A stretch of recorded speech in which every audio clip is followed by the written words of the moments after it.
촌철살인 세계 10대 단편소설 두 번째 보르헤스의 엠마 순스 시작하도록 하겠습니다. 여러분 안녕하십니까. 오늘 촌철살인 세계 10대 단편소설 두 번째 강의입니다. 첫 번째는 500~600년 전에 이탈리아의 보카치아의 데카메론 중에 한 이야기를 했는데요. 오늘은 그 20세기 중후반의 소설 500~600년을 훌쩍 건너뛰어가지고 남미 작가 보르헤스의 엠마 순스를 하겠습니다. 이 엠마 순스라는 이 단편소설의 내용도 하겠지만 오늘 공부에서는 우리가 영화나 소설 같은 서사물들을 감상할 때 재미를 누리는, 재미있게 좀 그 학문적 용어로 하면 이 심미적 쾌감을 갖는 이 방법론에 대해서도 생각을 해보겠습니다. 우리가 소설이나 영화를 볼 때 보고 나서 재밌다, 재미없다라고 말하죠. 재미있는 영화나 소설은 잘된 거고 재미없는 영화나 소설은 형편없는 거라고 치부하는데 근거가 있는 타당한 주장입니다. 현대 들어 이 소설과 영화는, 물론 소설은 비중이 좀 위축되고는 있습니다만은 현대인의 양대 서사물이라고 할 수가 있습니다. 이 두 가지에는 많은 공통점이 있습니다. 또한 이 두 가지는 현대를 살아가고 있는 우리에게 큰 영향을 미치고 있는 서사예술인데요. 실제로 영화가 더 위력을 보이고 있는 시대입니다만은 영화야말로 소설의 은덕을 많이 입는 그런 장르죠. 네. 그래서 이 세계적으로 유명한, 그리고 세계적으로 아주 중요한 상들을 휩쓴 작품들을 보면 대부분 그 원전이 소설이거나 전기일 수가 많습니다. 우리가 소설이나 영화를 어떻게 감상해야 재미를 누릴 수 있는지, 이를 위해서 우리는 먼저 소설이나 영화를 감상하는 목적부터 생각을 해볼 필요가 있습니다. 일단 소설이나 영화를 감상할 때 가장 바람직하지 않은 방식, 좀 쉬운 말로 해서 약간 촌스러운 방식, 때로는 해롭기까지 하는 방식이 있다면 정보를 얻기 위해서, 지식을 축적하기 위해서 소설이나 영화를 보는 사람들입니다. 자, 그런데 소설이나 영화는 전부 허구입니다. 쉬운 말로 해서 거짓말이란 얘기죠. 거짓말 속에 담긴 정보나 지식이 진실 또는 사실일 리가 없죠. 그렇기 때문에 무슨 혁명을 소재로 한 영화, 무슨 레미제라블 이런 걸 보고 우리나라 진보 정당의 사람들은 무슨 이 이데올로기나 또는 민중에 대해서 잘 아는 척 말하는 글들을 올리는 것을 제가 보고 좀 답답했었습니다. 남한산성과 같은 그 사극 소설을 보거나 삼국지 같은 소설이나 드라마를 보고 역사에 대해 잘 아는 척하는 사람, 그런 사람이 있으면 좀 심하게 말해서 무지한 사람이고 그런 태도는 아주 흉측하게 보인다고 할 수가 있습니다. 방금 말씀드렸듯이 우리가 영화나 소설을 보는 목적은 뭐니 해도 심미적 쾌락을 얻기 위해서입니다. 이건 아까 얘기했던 대로 재미를 누리기 위해서와 거의 같은 말입니다. 그렇다면 우리가 소설이나 영화를 감상할 때 내용 못지않게 형식, 이건 예술적 기교라고 할 수도 있고 레토릭이라는 말로 대신할 수도 있는데요. 여기서 레토릭은 그렇게 좁은 의미의 수사법이 아니라 예술작품에 사용되는 독자를 위한 온갖 배려와 장치를 의미합니다. 이런 거에 대한 이해가 있어야 하는 것이 오늘 강의의 핵심 내용이기도 합니다.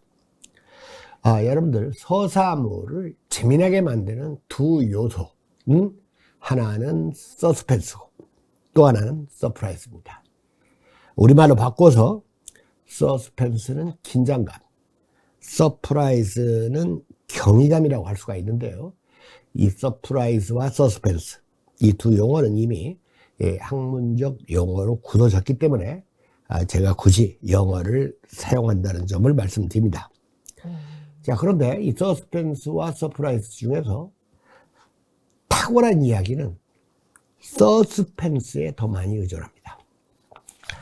우리가 서프라이즈, 경이감을 주는 소설이나 영화는 그 감을 주는 게 무엇인지를 이미 알 때, 두 번째, 세 번째 감상하면 맥이 빠지죠. 우리 그 10대 단편 소설에 들어있는 OLE의 소설들이 주로 막판에 서프라이즈, 네. 경이감을 주는 장치가 돼 있어요. 이 서프라이즈, 긴장감을 주는 소설이나 영화는 다시 읽어도 또 새로운 재미를 누릴 수가 있습니다. 제가 최근에 본 영화 중에 오펜하이머가 있고 아르고가 있습니다. 둘 다 놀라울 정도로 재미있는 영화인데요. 그런데 이 두 편의 영화에는 대단히 복잡하고 정교한 플롯이 사용되고 있다는 공통점이 있습니다. 이 플롯이라는 것은 서스펜스를 만들어내는 온갖 장치를 얘기합니다. 거기에는 암시와 복선, 그리고 이 사건의 인과적 전개, 이런 게 다 포함됩니다. 여러분들 오펜하이머를 보셨듯이 이 오펜하이머라는 영화는 서로 원수처럼 여기는, 한쪽은 원수처럼 여기지는 않는데 한쪽은 다른 한쪽을 대단히 얕잡아보고, 얕잡힘을 당하는 한쪽은 또 다른 한쪽을 원수처럼 여기는 이 두 사람의 청문회 과정을 통해서 이 두 반대되는 이중 플롯이 전개되고 있습니다. 아르고라는 영화도 대단히 복잡한 플롯입니다. 저는 이 두 편의 영화 말고도 제가 알고 있는 영화 가운데 그다지 높은 평가를 받고 있지는 않지만 어느 면에서 이 아르고나 오펜하이머보다도 더 심리적 쾌감, 그리고 예술적 감동을 주는 영화가 이미테이션 게임입니다. 좀 제목이 약간 좀 가볍게 지어졌는데 저는 이 제목이 실패했다고 봐요. 이 영화가 가지고 있는 그 진지함, 그 처절함, 이런 거에 비해서 이미테이션 게임하면 왠지 좀 가볍게 느껴지죠.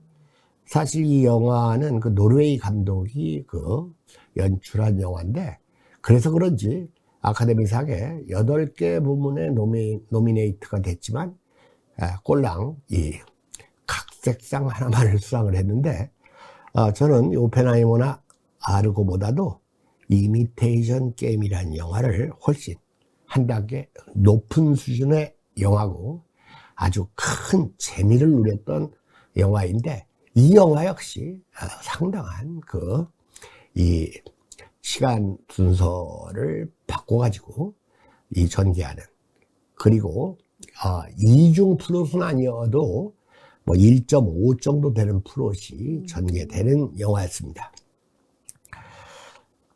오늘 강의할 텍스트는 방금 얘기했듯이 엠마 손스입니다. 이 소설은 원고지로 30-40장 정도 분량밖에는 되지 않는데요. 놀랍게도 이 짧은 소설에는 서스펜스와 서프라이즈가 둘 다 동시에 구현되어 있습니다. 따라서 이 소설이 아주 재미나게 읽히는 것은 당연한 일입니다. 자, 여러분들 헝가리 출신의 문예 비평가, 좌파죠. 게오르그 루카치는 소설은 신에게 버림받은 세계의 서사시다. 또한 소설은 타락한 세계에서 타락한 방식으로 진정한 가치를 추구하는 문학이라고 한 것은 또 루시앙 골드만이라는 프랑스 철학자 겸 문예 비평가입니다. 특히 루시앙 골드만은 이런 말을 했어요. 비극적 인간은 절대로 희망을 포기하지 않는다. 조금 역설적인 말이죠. 단지 희망을 세상에 두지 않을 뿐이다. 그러니까 희망을 현실에서 찾지 않는다는 겁니다.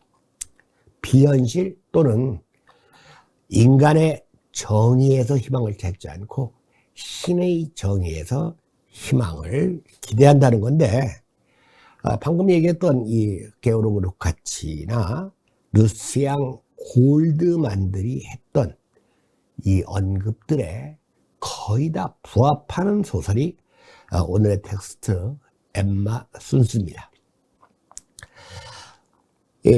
이루카치나 골드만처럼 이렇게 소설의 현학적인 정의를 시도하기보다는 소설은 전개되는 사건의 심미적 가치를 부여하는 글, 이런 얘기를 제가 첫 시간에 했죠.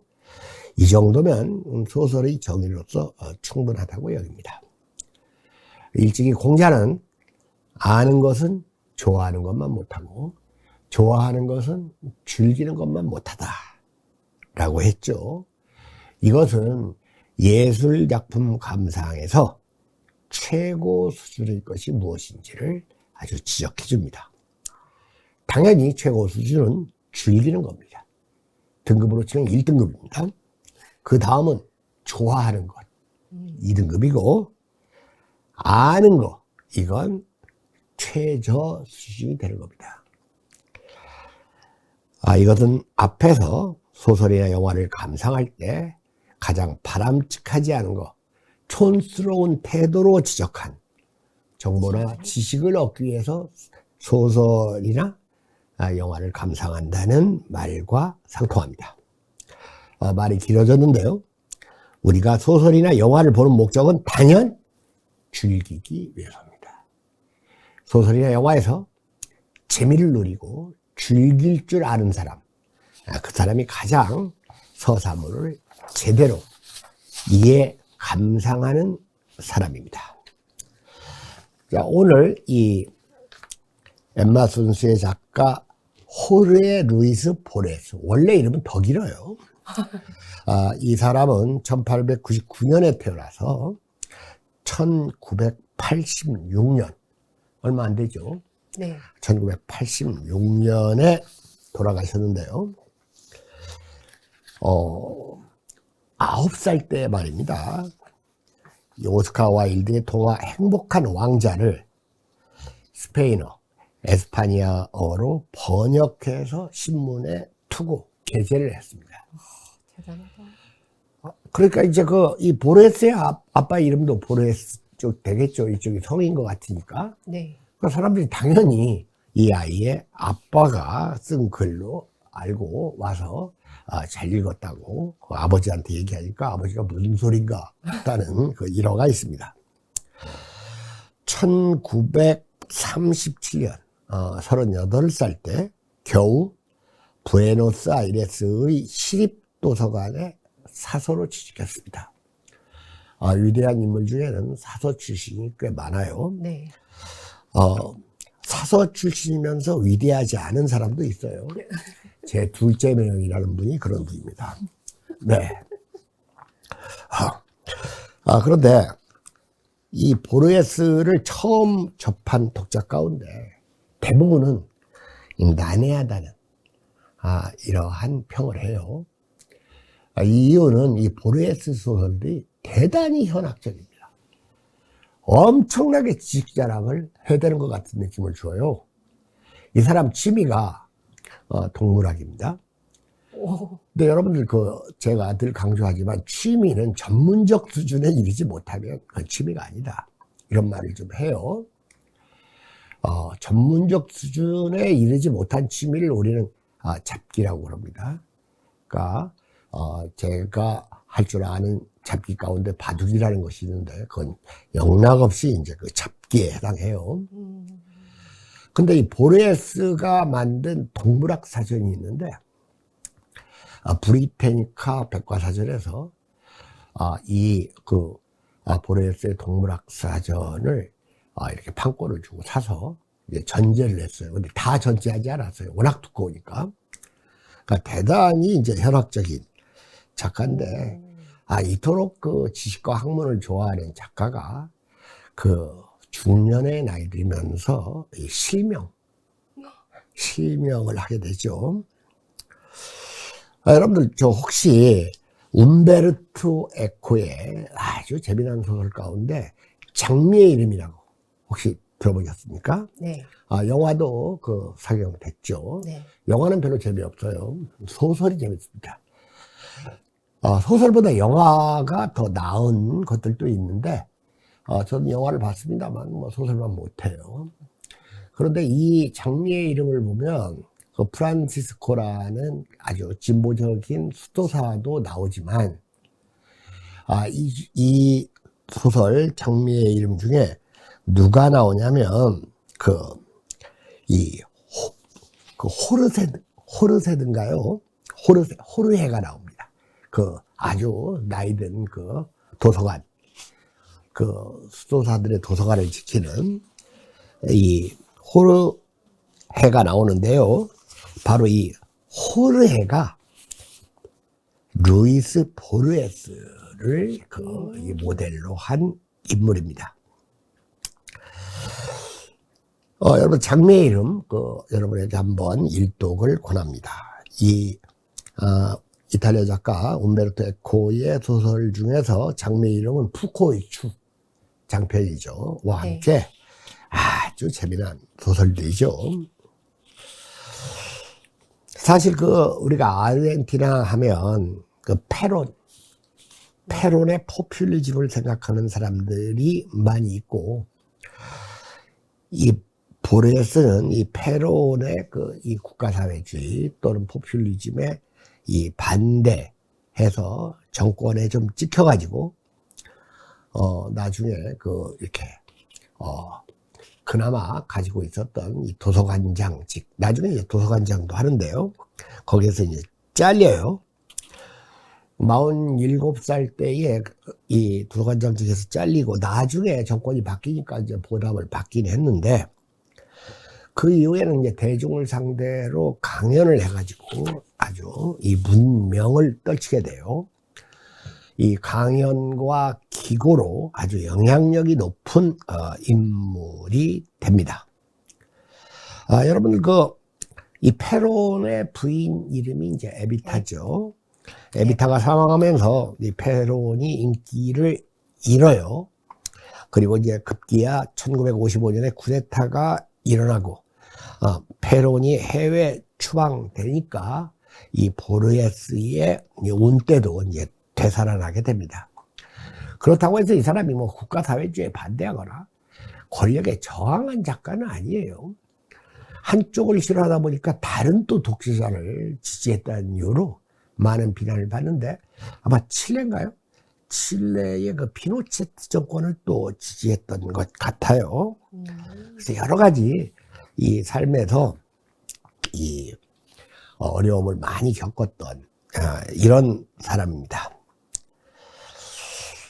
그래가지고 인생의 신사를 많이 겪다 보니까 이렇게 막 살고 싶지 않다는 생각도 했고, 또 이렇게 결혼 생활도 그렇게 순탄하지는 않았어요. 그러다 보니까 이제 나이를 먹고 보니 보르헤스 이 길을 포기해야 될 것 같다. 더 이상 그렇게 유명한 작가로 살고 싶지 않다, 이런 말도 했고, 심지어 한 단편 소설에서는 자기의 자살을 예고하는 이런 글을 쓰기도 했는데 자살하지는 않았습니다. 그러니까 86세까지 살았죠. 그러니까 기자들이 또 원래 기레기들은 한국 기레기들이나 남미 기레기들이나 다 쓸데없는 질문을 하죠. 그래서 계속 해가지고 이 기자들 앞에 나타날 때마다 왜 자살을 안 했냐 막 이런 질문을 했던 모양이에요. 그러니까 겁쟁이라서 안 했다, 이렇게 그냥 간단하게 대답을 한 모양이에요. 요즘 말입니다. 이러한 보르헤스가 이 포스트 모더니즘의 이제 선구자로 평가하는 사람들이 많이 있어요. 대부분의 이 평가에서 보르헤스가 통념을 깨뜨리고 문학의 새로운 가능성을 보여준 놀라운 상상력의 작품을 많이 썼다 그러는데요. 아까도 얘기했지만 이 장미의 이름에 나오는 호르헤, 이 호르헤가 이 대단한 장서가고 독서가 아니겠습니까? 일단 이 보르헤스를 이야기할 때 또 이 기자들이 빼먹지 않고 거론하는 것이 노벨 문학상입니다. 우리나라도 이 노벨 문학상 가지고 얼마나 노벨 문학상하고 아무 상관도 없어 보이는 시인이나 소설가한테 막 계속 질문을 해야 됩니까? 그런데 사실 이 한국의 문학은 이 언어 문제 때문에 그렇지, 우리가 한국 단편소설 강좌에서 확인했듯이 이번에 강의하는 세계 10대 단편소설의 수준이나 한국 단편노래 소설들의 수준이나 별 차이는 없어요. 특히 노벨 문학상은 이 언어의 문제가 아주 중요합니다. 네. 영어나 스페인어나 불어, 독일어 정도가 아니면 수상하기가 아주 어렵고, 또 노벨 문학상이라는 것이 꼭 좋은 작가에게만 주어지는 것도 또 아니죠. 노벨 문학상 중에서 가장 엉뚱한 수상자가 하나 있다면 처칠입니다. 처칠의 그 전쟁 회고록, 2차 대전 회고록은 노벨 평화상을 받은 게 아니라 노벨 문학상을 받은 거예요. 그런데 한국 문학과 달리 이 남미 문학은 스페인어로 쓰여지는 문학들입니다. 네. 그리고 20세기 후반기 들어서 이 새롭게 나타난 무슨 의식의 흐름이니 또는 자동 기술법이니 하는 이상한 그 소설들이 많이 나왔잖아요. 프루스트의 잃어버린 시간을 찾아서, 제임스 조이스, 미국 작가의 윌리엄 포크너, 그런 소설은 일단 읽기가 힘들어요. 재미도 없고. 그래서 저는 그러한 소설들을 실패한 소설로 일찍부터 간주했는데, 요즘은 다 실패한 소설로 다른 사람들도 간주하더구만요. 별로 얘기가 안 되잖아요. 그러니까 이렇게 유럽의 소설들이 실패하는 동안 부각된 것이 남미의 소설들입니다.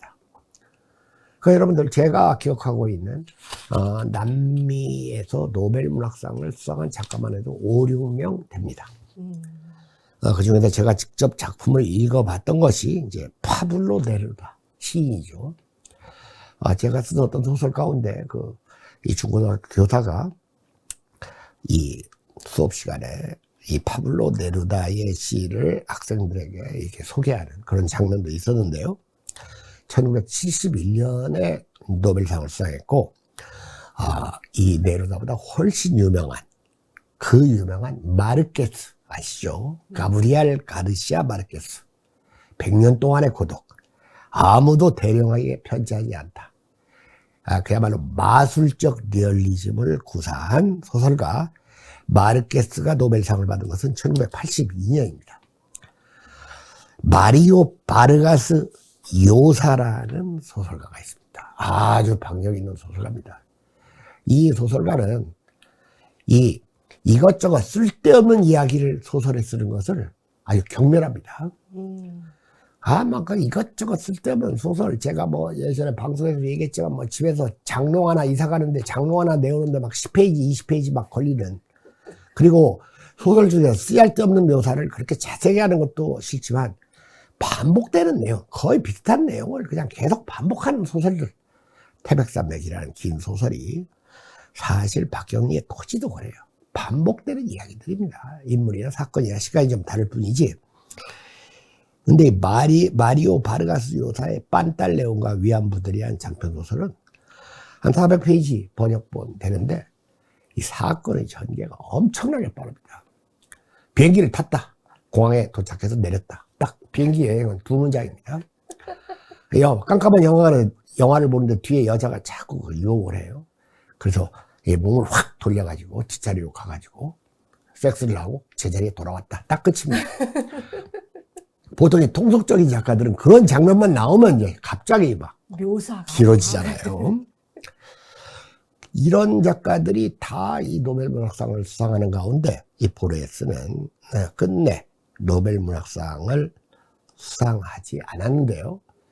이러한 현상이 꼭 이상한 건 아닙니다. 20세기의 그 위대한 작가들, 톨스토이, 제임스 조이스, 프루스트, 그리고 콜레드, 이런 작가들도 노벨상을 안 받았어요. 못 받았는지 몰라요. 그리고 노벨상을 거부하는 작가들도 있어요. 그래서 노벨상 받으러 오라고 연락이 오니까 안 가겠다고, 왜 안 가니까 다른 약속이 있다 이런 식으로 거절하는 작가도 있는데, 보르헤스한테 노벨상 시즌만 되면 이 기자들이 너무나 물어보니까 보르헤스가 이런 대답을 했다고 해요. 나에게 노벨상을 주지 않는 것은 스칸디나비아의 전통이 되었다. 뭐 이런 말을 나에게 노벨상을 수여하지 않는 것은 스칸디나비아의 전통이 되어버렸다. 이 말을 한 것이 1976년인데요. 그러나 여러분들 이 보르헤스는 노벨상을 못 받았지만 노벨상 수상작가 이상의 위대한 소설가로 기억됩니다. 따라서 그의 노벨상 실패는 그의 굴욕이 아니라 보르헤스에게 경의를 표할 기회를 놓쳐버린 스웨덴 학술원의 굴욕으로 남았다. 이런 말도 해요. 그러니까 이 아르헨티나라는 나라가 참 그 물산도 풍부하고 국토도 넓고 유명한 사람들을 많이 이렇게 배출하는 그런 좋은 나라인데 요즘은 좀 경제가 좀 그 어려운 거 뭐 그 정도가 이제 흠일 수가 있죠. 네. 20세기 그 초반기만 하더라도 세계에서 한 5위, 6위권의 경제 강국이었던 나라가 지금은 경제 강국은 아니고 축구 강국이죠. 네, 그렇습니다. 자, 그러면 네. 오늘 이 엠마 순수를 보면서 이 소설 속에 담겨 있는 이 서스펜스와 서프라이즈를 좀 이렇게 누리시면서 감상하고 그 다음에 이제 마지막 정리를 하는 시간을 갖도록 하겠습니다. 네. 자, 먼저 한번 우리가 혹시 우리 사진을 좀 보여주셨나요? 보르헤스의 그 사진은 보여드렸습니다. 그랬어요? 네. 네.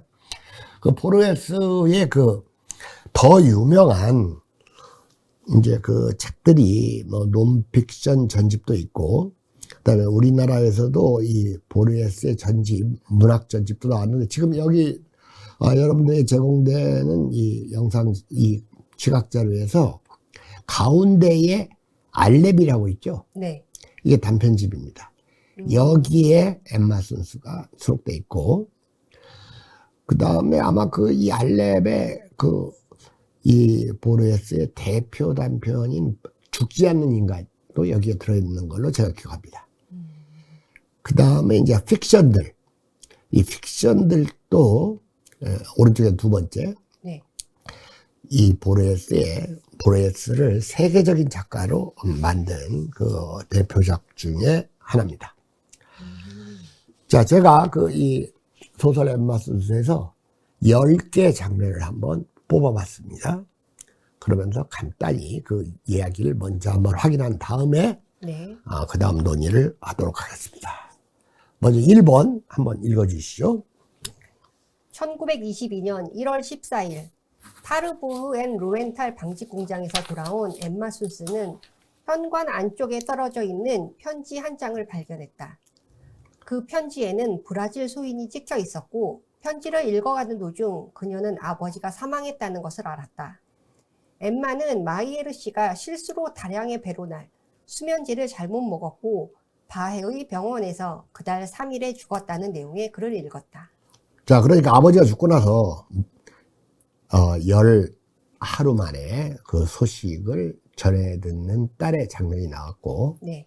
여기서 마이에르 씨는 그 엠마 순수의 아버지고, 이 아버지는 수면제 자살을 했다는 것을 알 수가 있습니다. 네. 자, 두 번째 장면. 벌써 긴장감이 좀 생기죠. 엠마는 종이를 떨어뜨렸다. 그녀가 처음 받은 느낌은 속이 뒤틀리고 무릎에 힘이 풀리는 것이었다. 그런 다음 그녀는 눈앞을 캄캄하게 만들어 버리는 죄책감, 비현실감, 한기, 두려움을 느꼈다. 그녀는 어서 그날이 지나 다음 날이 되어 있었으면 하고 바랐다. 이런 그 짧은 문장에도 이 서스펜스를 이제 조성하고 있어요. 왜냐? 아버지가 죽었다는 소식을 듣고 종이를 떨어뜨리는 것은 이제 놀랐기 때문인데, 첫 번째 받은 느낌이 죄책감, 속이 뒤틀림. 뒤틀려요. 여러분, 자기 아버지가 죽었는데 속이 뒤틀린다는 것이 좀 특이하죠. 뭔가 이 죽음의 이 주인공이 뭔가 이렇게 그 억울함이나 또는 분노 같은 걸 갖고 있지 않으면, 그리고 그 아버지의 죽음에 뭔가 아주 깊은 사연 같은 게 있기 때문에 아버지가 죽었는데 속이 뒤틀려? 그렇잖아요. 네. 그 다음에 이제 뭐 죄책감도 느끼지만 비현실감, 한기, 두려움 이런 걸 느껴요. 이것은 아버지의 죽음 때문이 아니고 아버지의 죽음과 관련된 다른 요인 때문이라는 이런 느낌을 주죠. 네. 그 다음 문장이 또 어서 그날이 지나 다음 날이 되어 있었으면 하고 버텼다. 이거 뭔가 다음 날 엄청난 일을 저지를 것 같은 이런 느낌을 주죠. 네. 그러니까 이런 게 다 이 서스펜스를 조성하는 암시적 장치라고 할 수가 있습니다. 네. 세 번째요. 깊어가는 밤의 어둠 속에서 엠마는 그날의 마지막 시간까지 행복했던 그 옛날에는 엠마누엘 순스라는 이름을 가지고 있었던 마누엘 마이에르의 자살을 애도하며 흐느꼈다. 그녀는 관례과의 근처에 있는 작은 집을 기억했고 어머니를 기억했고 기억하려고 했고 나중에 경매에 넘겨졌던 라누스에 있는 작은 집을 기억했고 마른 목골의 노란 창유리를 기억했고 영장과 치욕을 기억했고 격리 직원의 공금 횡령에 관한 신문 기사와 함께 기사화된 익명의 중상모략 편지들을 기억했고 마지막 날 밤 아버지가 도둑은 로웬탈이라고 맹세를 했던 그 순간을 기억했다.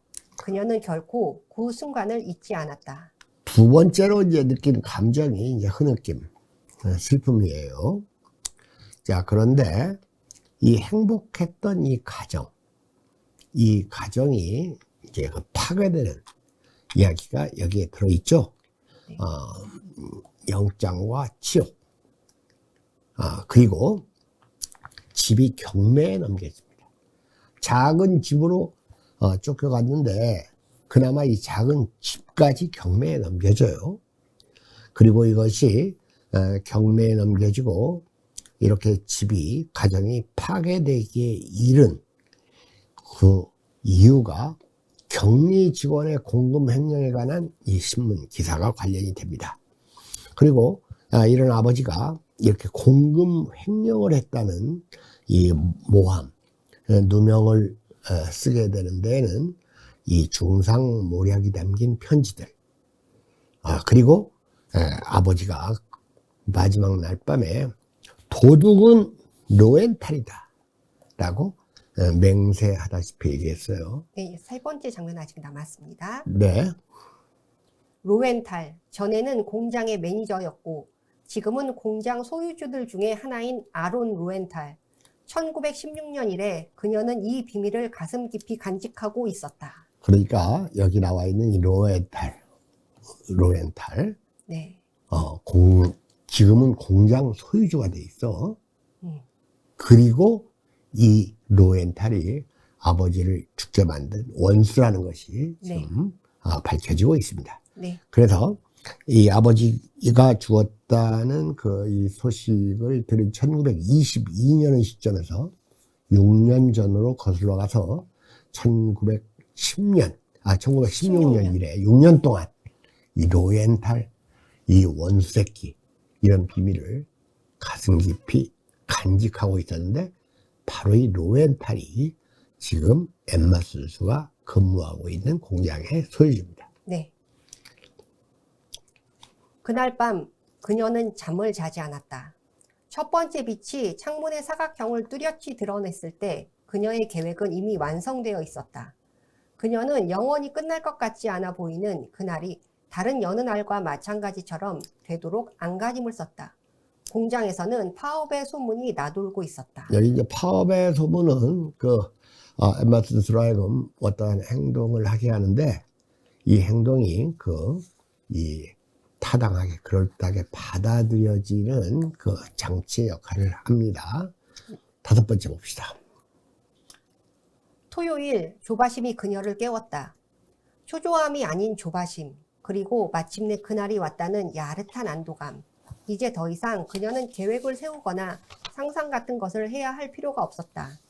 몇 시간만 지나면 사건들은 간명한 자신들의 결과에 도달할 것이었다. 그녀는 라프렌사에서 그날 말메에서 온 노르드스트 하르난호가 제3부두를 떠날 것이라는 기사를 읽었다. 그녀는 로엔탈에게 전화를 걸었다. 그녀는 그에게 다른 여공들 모르게 파업에 관한 정보를 제공하고 싶다는 은근한 암시를 주었다. 그리고 날이 어두워지면 그의 사무실을 방문하겠다고 말했다. 그녀의 목소리는 떨렸다. 그러한 떨림은 밀고자의 음성으로서 아주 적합한 것이었다. 자, 마침내 그날이 왔다.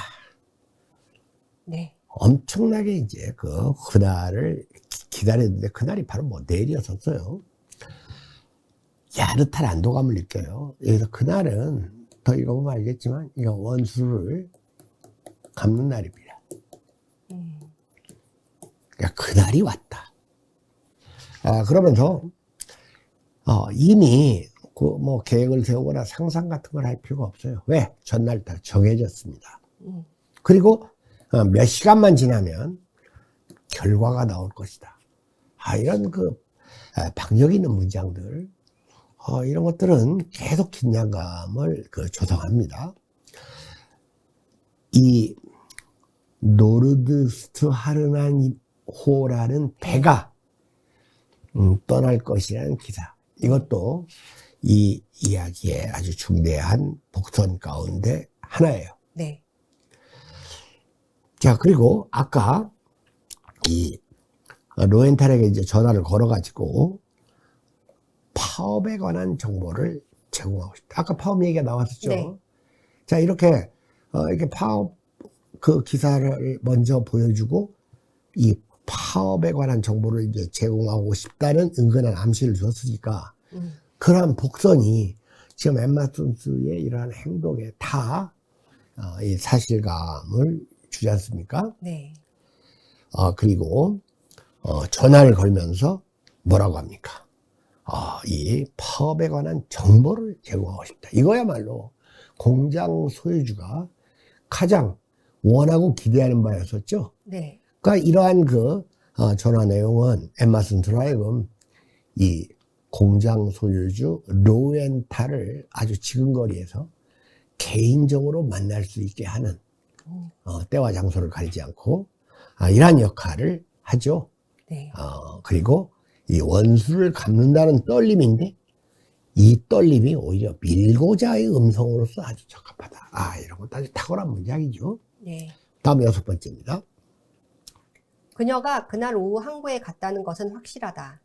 마침내 그녀는 노르드스트 하르난호의 선원들과 마주치게 되었다. 그들 중에 하나는 매우 젊었는데 그녀는 그가 혹 자신에게 어떤 감정 같은 것을 느끼도록 만들지도 모른다는 두려움 때문에 다른 사람을 택했다. 스웨덴 사람인지 핀란드 사람인지 알 수 없는 그 남자는 스페인어를 하지 못했다. 그녀는 쾌락이 성사되도록 그에게 봉사하고 있었다. 홀로 남게 되었을 때 그녀는 즉시 눈을 뜨지 않았다. 작은 침실용 테이블에는 그 남자가 남기고 간 돈이 놓여 있었다. 엠마는 일어나 앉았고 편지를 찢어버렸을 때처럼 그것을 갈기갈기 찢어버렸다. 돈을 찢어버리는 것은 빵을 버리는 것처럼 불경한 일이다. 아까 이 노르로 시작하는 이 배가 이 정박하고 출항한다는 그 기사가 있었죠. 그러니까 지금 엠마는 이 부두에 가서 이 배에 승선할 예정인 선원 남성 중에 하나를 골라 잡으려고 하는 겁니다. 네. 그런데 좀 그 중에서 좀 젊은 사람 하나가 눈에 띄었는데 이 젊은 사람은 제끼죠. 네. 왜? 이 젊은 놈이 엠마 손스하고 이렇게 뭔가 이렇게 일을 치르고 나면 엠마 손스를 좋아하는 감정 같은 것을 느끼게 만드는 것은 이건 이 죄악이라는 그런 두려움이 있었던 거예요. 이렇게 엄청난 일을 계획하고 저지르는 엠마 손스지만 이러한 인간이 가질 수 있는 어떤 보편적 윤리감, 양심, 부끄러움을 여전히 유지해요. 그래서 이 젊은이는 제끼고 그것보다는 다른 사람을 택하죠. 어느 나라 놈인지도 잘 모르겠고 스페인어도 잘 못하는 말도 안 통하는. 그래가지고 그냥 그에게 지금 이 몸을 제공하고 있습니다. 네. 그러고 나서 일이 끝났을 때 이 그놈이 남기고 간 돈이 있었는데 이 돈을 찢어버렸어. 찢어버렸어요. 그러고 나서 돈을 찢어버리는 것은 빵을 버리는 것처럼 불경하니 맞는 얘기죠. 네. 이런 건 이제 아주 정상적인 사람이 느끼는 감정이에요. 그러니까 다시 말해서 이 남자에게 이렇게 겁탈당했다는 흔적을 남기기 위해서 지금 엠마 선수가 이런 짓을 하는 겁니다. 네. 그 다음 봅시다. 아론 로엔탈은 모든 사람에게 진중해 보이는 사람이었지만 그의 몇 안 되는 가까운 친지들에게는 구두쇠였다. 그는 공장 꼭대기에서 홀로 살고 있었다. 그는 그곳이 시의 벌거숭이 벌판에 자리 잡고 있었기 때문에 도둑을 두려워했다. 공장의 마당에는 거대한 몸집의 개 한 마리가 있었고 모든 사람은 그의 책상 서랍에 권총 한 자루가 들어있다는 것을 알고 있었다. 금빛 구렛나루 수염에 잿빛 안경을 쓴 그는 창가에 서서 여공 순수의 밀고 내용을 기다리고 있었다. 이 공장주 로엔탈이 이렇게 외롭게 따로 떨어져 사는 것은 이 엠마 선수의 이러한 이 살인, 네. 이런 것을 이렇게 관찰하거나 볼만한 사람이 없다는 것도 동시에 알려주죠. 네. 지금 엠마 선수의 밀고 내용을 기다리고 있는 아주 인색한 구두쇠 소유주 로엔탈 얘기가 나왔습니다. 네. 7번째. 네. 그 전에 방금 7번 읽었습니까? 네. 네. 겁에 질린 듯한 자세로 앉아 그녀는 로엔탈에게 이렇게 밤늦게 찾아온 결례에 대한 용서를 구했고 비밀을 지켜달라고 밀고자의 특권으로 간청했고 몇 사람의 이름을 댔고 또 다른 사람들의 이름을 들먹였고 그리고 마치 공포에 짓눌린 듯 문득 말을 닫았다. 그녀는 목이 타니까 물 한 컵을 가져다 달라는 빌미로 로엔탈로 하여금 자리를 뜨도록 만들 수 있었다. 그녀의 호들갑이 가진 깊은 내막에 대해서는 무지한 채 로엔탈은 자상한 마음으로 부엌으로 가 물을 가지고 왔다. 그때는 이미 엠마가 책상 서랍에서 그 무거운 권총을 꺼내든 뒤였다. 그녀는 2번 방아쇠를 당겼다. 그의 거대한 몸뚱아리가 마치 총선과 연기가 부서뜨려 놓아버린 것처럼 무너져 내렸다. 자, 이 밤늦게 로엔탈을 찾아가가지고 이 파업에 대해서 이 밀고 하는 이러한 대화를 조금 하다가 네. 목이 타니까 물 한 컵을 좀 가져다 달라. 이렇게 하니까 로엔탈이 이제 자리를 뜨도록 만들 수 있었죠. 네. 그리고 이렇게 로엔탈이 자리를 떴던 시간에 그 책상 서랍에 비장돼 있던 권총을, 그 권총이 있다는 것을 누구나 알고 있었다는 말이 나왔었죠. 네. 이 권총을 책상 서랍에서 꺼냈어요. 그리고 이 로엔탈이 오자 2번 방아쇠를 당기고 이 로엔탈의 거대한 몸뚱아리가 총선과 연기가 부서뜨려 놓았던 것처럼 무너져 내렸습니다. 쏴서 죽였어요. 네. 9번째.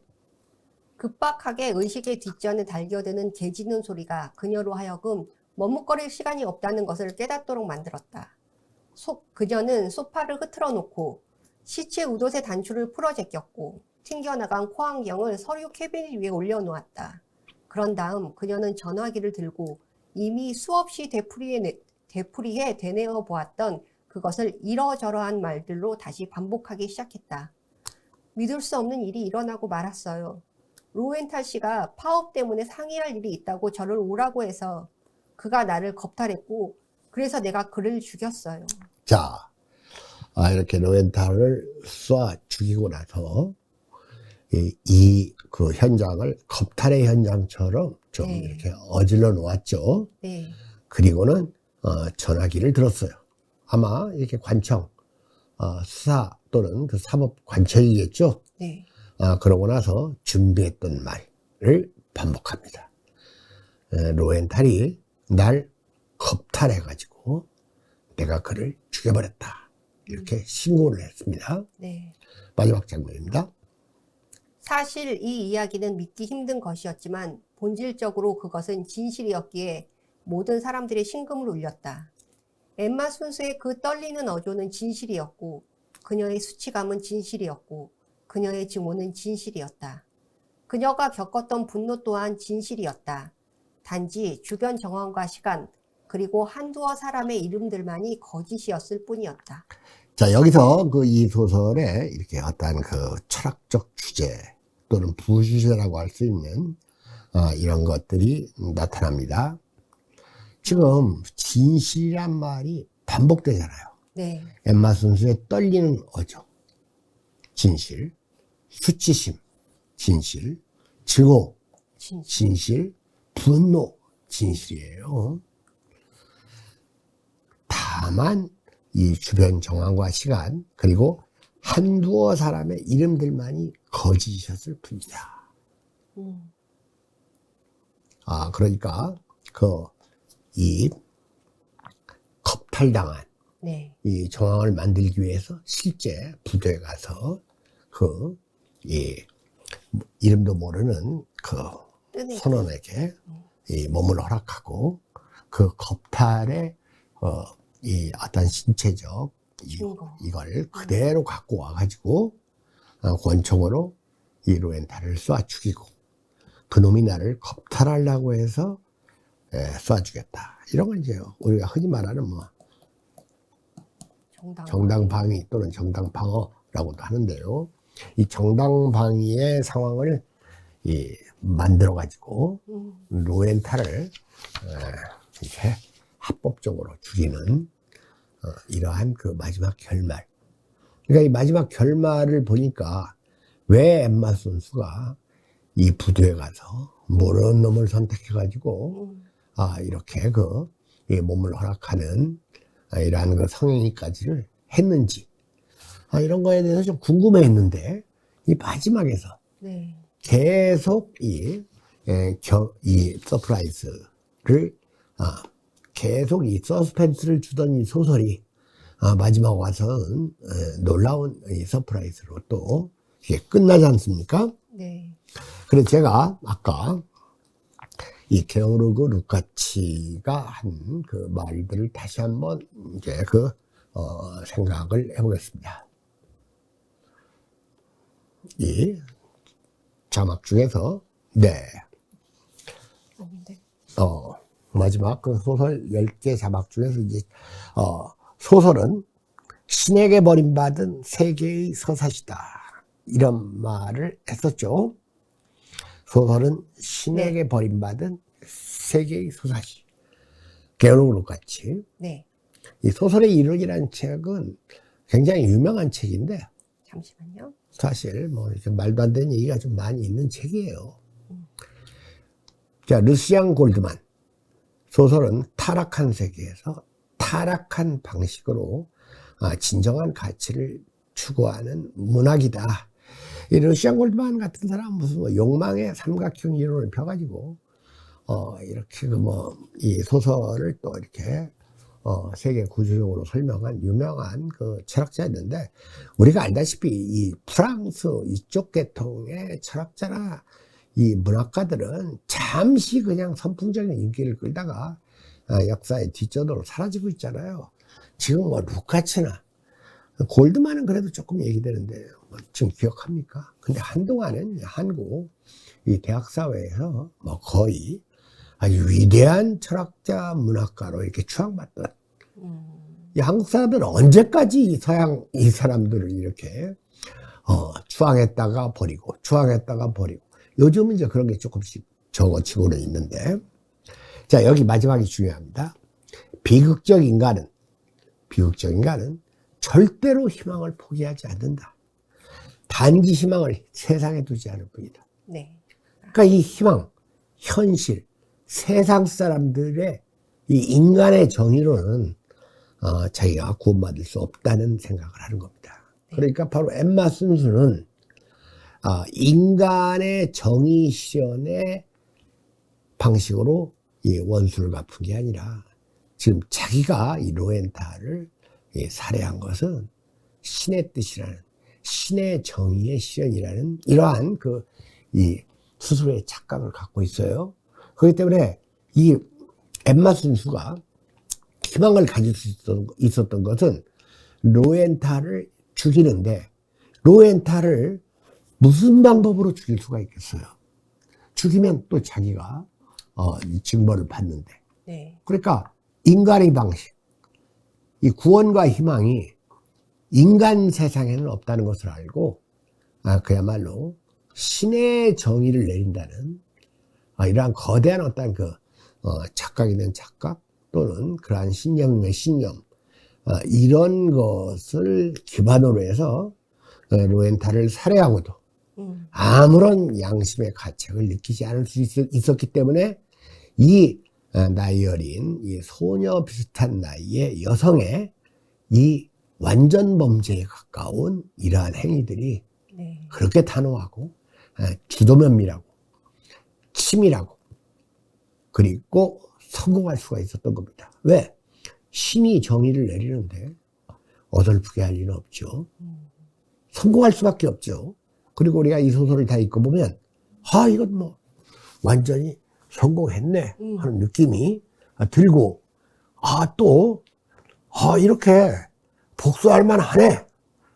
그러나 그 방법은 여린 소녀의 방식이라기보다는 뭔가 이렇게 엄청난 어떠한 힘, 어떠한 이 방식, 이런 것들이 이제 동원됐을 거라는 그러한 느낌을 갖게 하지 않습니까? 네. 그래서 이 짧은 소설이지만 이토록 긴장감과 마지막에 이 서프라이즈까지를 선사하는 이 단편 소설은 아주 뛰어난 명작임이 분명합니다. 여주인공의 이 복수 행위는 인간의 정의보다 더 완벽한 신의 정의의 관점에서 보면 충분히 정당화될 수 있다는 것, 이런 걸 또 동시에 알려주는 아주 뛰어난 이 촌철살인의 단편소설 하나를 우리가 방금 감상했습니다. 네. 자, 오늘 강의는 이것으로 마치겠습니다. 이 짤막하고 이 단호한 소설을 길게 얘기하면 이 소설의 심리적 가치를 좀 허물어뜨릴 수도 있기 때문에 저도 짤막하고 단호하게 이 강의를 마치겠습니다. 수고하셨습니다.